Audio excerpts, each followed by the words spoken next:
नमस्कार, स्वागत है आपका। आप देख रहे हैं हमारी एक खास पेशकश और मैं हूं आपके साथ आनंद विजय सिंह। पिछले साल हमने यूक्रेन और गाजा से उठती युद्ध की धूल पूरी दुनिया पर छाई रही, वो हमने देखा। पड़ोसियों के साथ भारत के रिश्ते शेयर मार्केट की तरह चढ़ते उतरते रहे और क्रिकेट के मैदान पर रोहित विराट की बैट डॉलर के मुकाबले खड़े रुपए की तरह नजर आया, जो टूटा ज्यादा और संभला कम। इन सब के बीच राजनीति चलती रही और साथ में कुछ सवाल भी, जिनके जवाब अब इस साल में तलाशने की कोशिश होगी। तो 2024 के हालात को सामने रखते हुए 2025 की तस्वीर कैसी हो सकती है, यही सवाल लेकर हमने अलग अलग क्षेत्रों के एक्सपर्ट्स के साथ बात की। तो चलिए सवालों और दिग्गजों के जवाब के आधार पर आपको बताते हैं कि देश और दुनिया इस साल में किन किन चुनौतियों और संभावनाओं का सामना करेगी। बीजेपी के सामने विपक्ष की हैसियत बढ़ेगी या ज्यादा कमजोर होगी? नए साल में विपक्ष की ताकत कई चीजों पर निर्भर करेगी। चुनावी नजरिए से देखा जाए तो दिल्ली और बिहार में होने वाले विधानसभा चुनाव के परिणाम बहुत अहम होंगे। अगर बीजेपी फरवरी 2025 में होने वाला दिल्ली का चुनाव जीत जाती है तो हरियाणा और महाराष्ट्र के बाद ये उसकी लगातार तीसरी बड़ी सफलता होगी। इससे उसका आत्मविश्वास और ऊपर चला जाएगा। इसी तरह से बिहार में भी सहयोगी दलों के साथ मिलकर हासिल हुई जीत बीजेपी को और मजबूत बना देगी। इससे देश की सियासत में पार्टी और भी ताकतवर बन जाएगी। ऐसी सूरत में विपक्ष को नई रणनीति बनानी पड़ेगी ताकि वो फिर से अपनी स्थिति मजबूत कर सके, जैसे कि उसने 2024 के लोकसभा चुनाव के तुरंत बाद हासिल की थी। लेकिन अगर नतीजे इसके उलट हो जाते हैं, यानी दिल्ली और बिहार विधानसभा चुनाव में बीजेपी को सफलता नहीं मिलती, तो इससे विपक्ष को और मजबूती मिलेगी।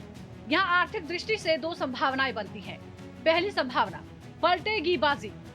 नौकरियों और वेतन में अपर्याप्त बढ़ोतरी के कारण गरीब तबके पर जो आर्थिक दबाव पड़ा है, उससे विपक्ष को फायदा हो सकता है। दूसरी संभावना, कई राज्य सरकारें अपने वार्षिक बजट में जनता के लिए कैश ट्रांसफर स्कीम का ऐलान कर सकती हैं। इस तरह का ऐलान करने वाले राज्यों में बीजेपी शासित सूबे भी हो सकते हैं। इन योजनाओं से राज्य की वित्तीय स्थिति कमजोर हो सकती है, लेकिन विपक्ष को थोड़ा बहुत रोका जा सकेगा। कुल मिलाकर विपक्ष को 2025 में अपनी स्थिति सुधारनी है तो गरीबों के लिए एक बेहतर और व्यवहारिक आर्थिक नीति पेश करनी होगी। सवाल नंबर 2, पीएम मोदी अब 75 के हो जाएंगे, क्या उत्तराधिकारी चुनने का समय आ गया है? पीएम नरेंद्र मोदी के उत्तराधिकारी की चर्चा शुरू होने का समय आ गया है, क्योंकि 75 वर्ष कम उम्र नहीं होती। ये भी ध्यान में रखना होगा कि उन्होंने 75 की उम्र में रिटायरमेंट का एक मानक भी स्थापित किया था। हालांकि कुछ अपवाद भी बनाए गए, जैसे बीएस येदियुरप्पा। ये देखना दिलचस्प होगा कि क्या मोदी खुद अपने रिटायरमेंट की घोषणा करेंगे। कोई नाटकीय घटनाक्रम होने पर उनके ऐसा करने की संभावना है, जैसे चुनावों में हार या कोई राष्ट्रीय या अंतर्राष्ट्रीय घटनाक्रम। आरएसएस प्रमुख मोहन भागवत भी इस साल 75 साल के होने जा रहे हैं। नरेंद्र मोदी के जन्मदिन 17 सितंबर से कुछ दिन पहले ही अगर भागवत रिटायरमेंट का ऐलान करते हैं या उत्तराधिकारी का नाम लेते हैं तो मोदी पर दबाव बढ़ सकता है। वैसे भी वर्तमान में मोदी और भागवत के संबंध बहुत अच्छे नहीं माने जाते। इसके अलावा संघ ने अक्टूबर की अखिल भारतीय कार्यकारी मंडल की बैठक में योगी आदित्यनाथ को समर्थन दिया था, जबकि वो मोदी के पसंदीदा नहीं माने जाते। इस वजह से योगी भी मोदी के उत्तराधिकारी के दौड़ में संभावित उम्मीदवार हैं। हालांकि उनके खिलाफ एक बड़ी बात यह है कि उनकी अपील कट्टर हिंदुत्व समर्थकों के बाहर नहीं है। इस हालत में अन्य नामों पर भी विचार करना जरूरी हो जाता है। नितिन गडकरी, शिवराज सिंह चौहान और देवेंद्र फडणवीस जैसे नेता हैं जिन्हें संघ समर्थन दे सकता है। लेकिन दो बातें अब भी मोदी के पक्ष में जाती हैं। 75 वर्ष वाला नियम तय नहीं है और मोदी अब भी बीजेपी के सबसे लोकप्रिय नेता हैं। सवाल नंबर 3, क्या अरविंद केजरीवाल दिल्ली विधानसभा चुनाव में जीत की हैट्रिक लगा पाएंगे? दिल्ली विधानसभा चुनाव में आम आदमी पार्टी और कांग्रेस अलग अलग चुनाव लड़ रही है। पिछले 3-4 सालों में हमने देखा है कि जब ये दोनों पार्टियां अलग अलग होकर चुनाव लड़ती हैं, तो आप कांग्रेस के वोट में सेंधमारी करती है और इन जगहों पर बीजेपी को फायदा मिलता है। गोवा, गुजरात और उत्तराखंड इसका उदाहरण है। दिल्ली में कांग्रेस कहीं न कहीं आम आदमी पार्टी के वोट को नुकसान पहुंचाएगी। ऐसी स्थिति में आपको मुश्किल का सामना करना पड़ेगा। ये कहना तो मुश्किल है कि जीत किसकी होगी, लेकिन ये कहा जा सकता है कि अगर 2015 और 2020 के चुनावों को देखा जाए तो आम आदमी पार्टी की साख में गिरावट आई है। आम आदमी पार्टी का वोट प्रतिशत थोड़ा नीचे गया है और सीटों के मामले में भी 67 से 62 पर आ गई है। आज की स्थिति वैसी दिखाई नहीं पड़ती जिसमें आप 60-65 सीटें जीतने की स्थिति में हो। लेकिन हाँ, अगर हम जनता के नजरिए से देखें, माहौल को देखें, तो अब भी आम आदमी पार्टी सबसे आगे दिखाई पड़ती है। फिर भी हालात 2020 के चुनाव जैसे नहीं है। कांग्रेस का अकेले लड़ना आपको निश्चित रूप से नुकसान पहुंचा रहा है। आम आदमी पार्टी ने कोशिश की कि अपने कई सिटिंग विधायकों को बदल दे। शायद इस स्ट्रेटजी से पार्टी एंटी इनकम्बेंसी को कम करने की कोशिश कर रही है, लेकिन इस पर कितना काबू कर पाएगी, क्या इससे उसकी जीत सुनिश्चित होगी, ये तो आने वाला समय ही बताएगा। सवाल नंबर 4, बिहार विधानसभा चुनाव में नीतीश कुमार एनडीए का चेहरा बनेंगे या बदलाव दिखेगा? इस सवाल का सीधा जवाब देना शायद संभव न हो, क्योंकि इसके 2 कारण हैं। पहला, पिछली बार जब नीतीश कुमार एनडीए का हिस्सा बने थे, तब और अब में काफी अंतर है। तब तक नीतीश कुमार बिहार की राजनीति में एक अग्रणी भूमिका निभा रहे थे। कुछ महीनों में ऐसा लगता है कि उस भूमिका में केवल पार्टी का नाम रह गया है, नीतीश कुमार का नहीं। दूसरा कारण है, राजनीति हमेशा एक पारस्परिक संवाद का विषय रहती है। जिस तरह से लोकसभा चुनाव और उसके बाद बिहार में आरजेडी ने अपना चेहरा बदला है, जिस तरह से तेजस्वी उसके एक युवा चेहरे के रूप में प्रस्तुत किए गए हैं, उसे लगता है कि एनडीए को सोचना पड़ेगा कि वो नीतीश कुमार को अपना चेहरा बनाए या नहीं।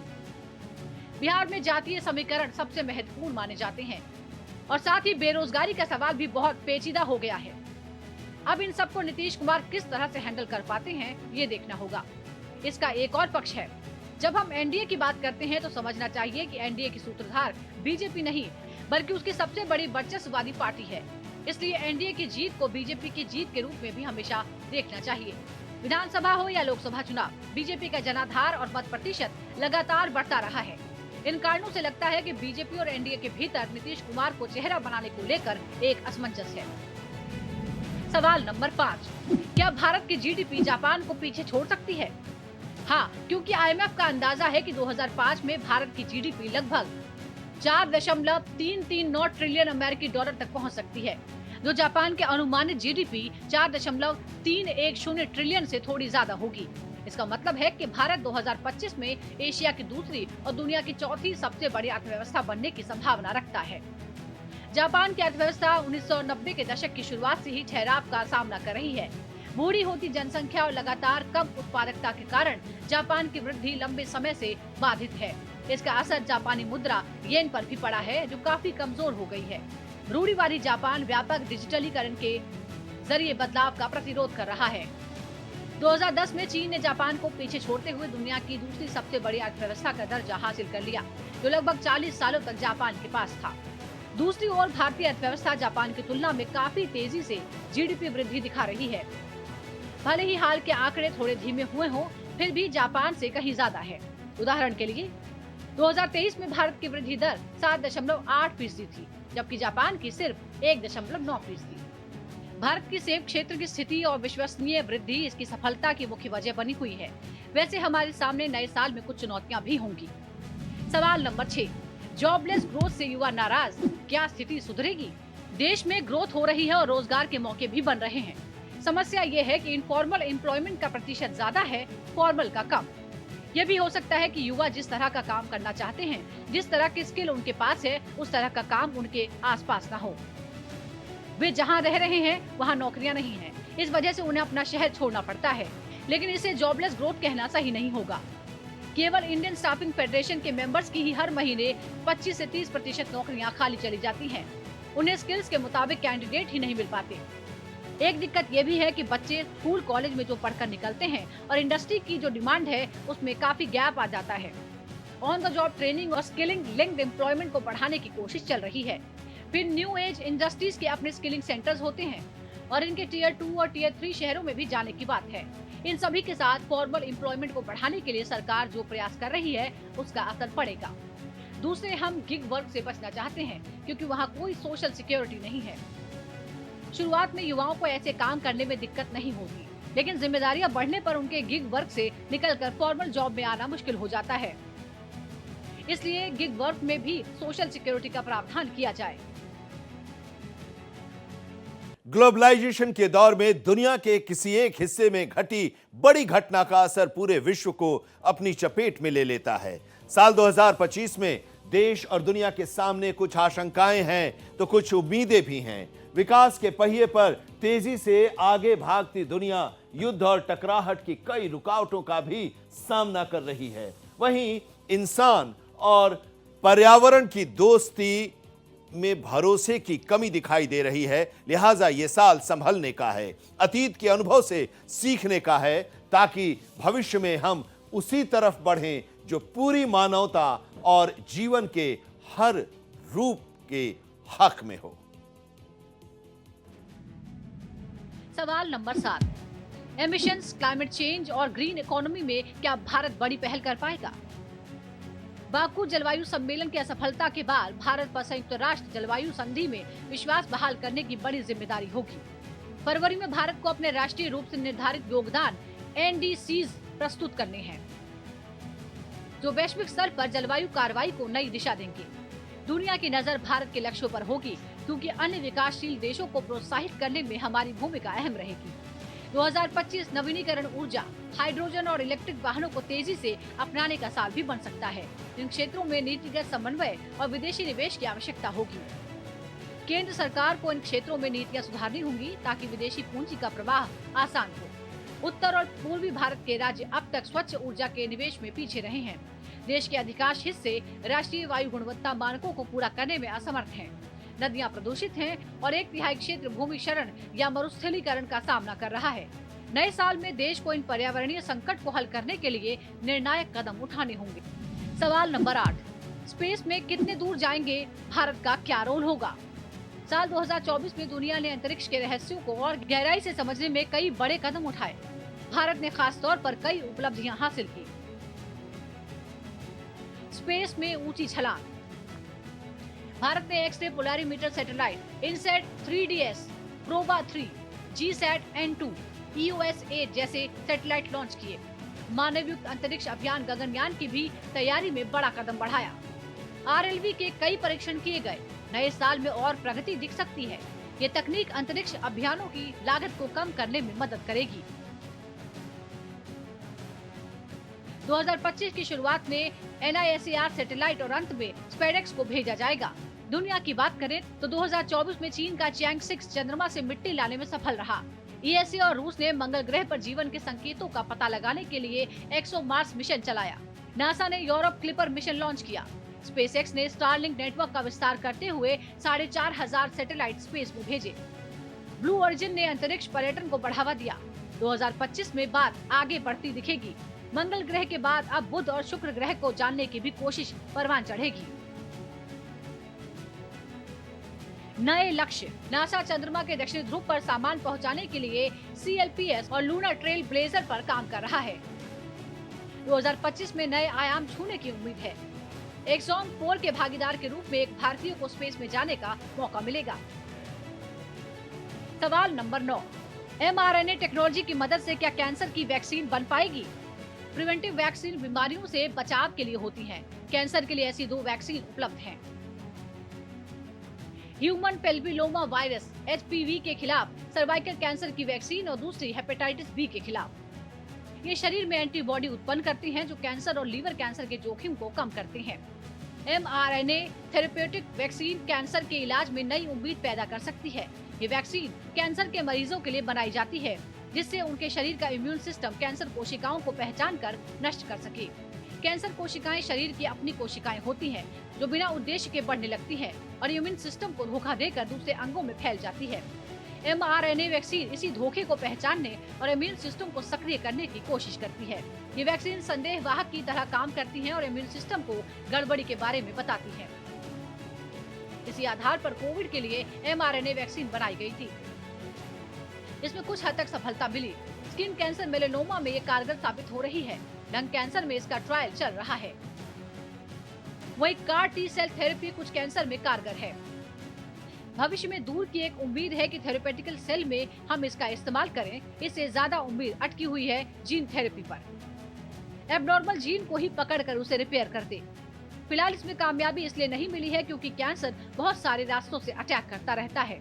सवाल नंबर 10, पड़ोसी देशों के साथ उतार चढ़ाव वाले रिश्तों को क्या दिशा मिल सकती है?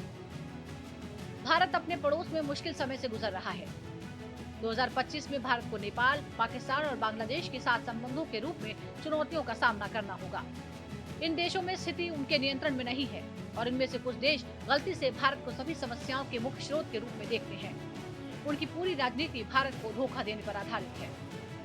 नेपाल, मालदीव और बांग्लादेश के शासन परिवर्तनों ने भारत के लिए चीजों में सुधार नहीं किया। हालांकि मालदीव लगता है कि भारत की स्थिति को समझ गया है और सुधार कर रहा है। श्रीलंका के साथ संबंधों में भी उतार चढ़ाव देखे जा रहे हैं।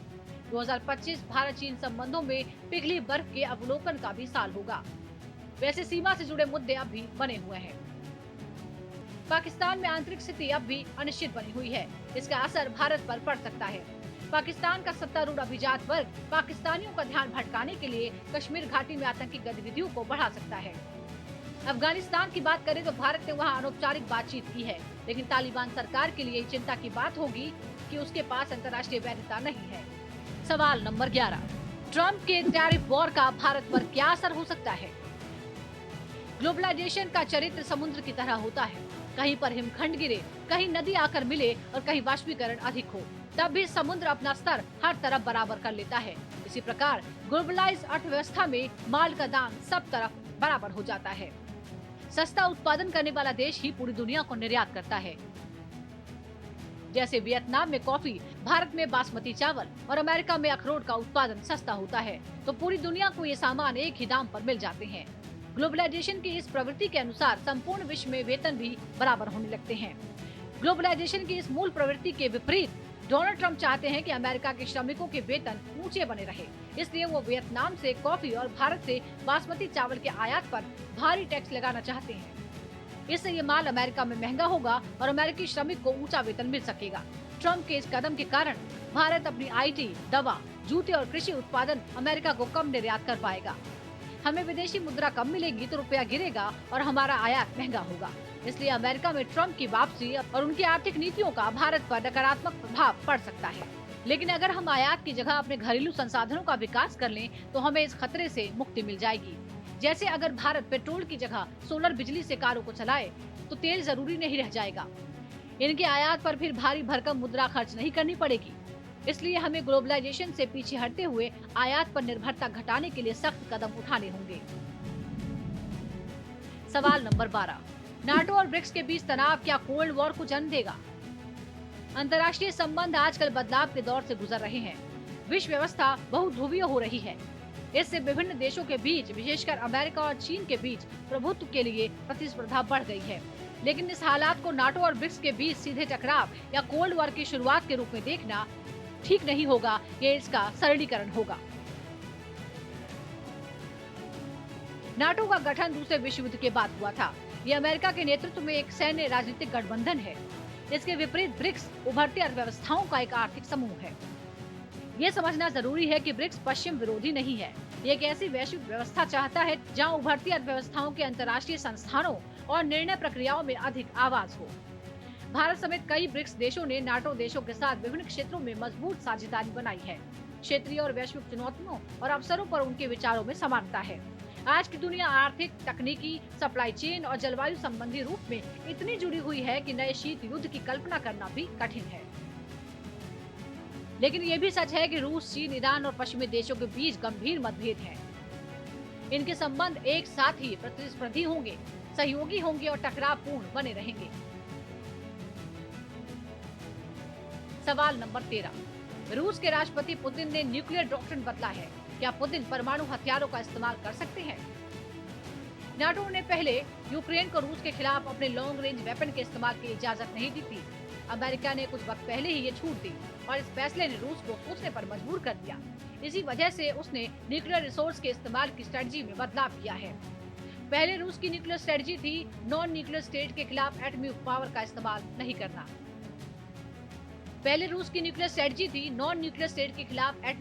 इस्तेमाल नहीं करना। लेकिन अब इसे बदल दिया गया है। ऐसा लगता है कि ये फैसला यूक्रेन की स्थिति को देखकर लिया गया है। अब रूस परमाणु हथियारों का इस्तेमाल करता है या नहीं, ये तो आने वाला वक्त ही बताएगा। लेकिन एक बात तय है कि उसने बिना किसी झिझक के उन सारी स्थितियों को सबके सामने रख दिया है जिससे वो न्यूक्लियर वेपन की ओर जा सकता है। सही मायनों में ये परमाणु हथियारों के इस्तेमाल पर लगी सीमा को कम करना, जिससे इसके लॉन्च होने का खतरा काफी बढ़ गया है। देखने वाली बात है कि आने वाले समय में रूस यूक्रेन युद्ध क्या मोड़ लेता है, खासकर जब राष्ट्रपति डोनाल्ड ट्रंप अमेरिका की सत्ता संभालेंगे। ये भी देखना होगा कि उनका युद्ध को लेकर क्या रवैया रहता है। इंसान के मन की सीरत होती है कि वो आस कभी भी नहीं छोड़ता।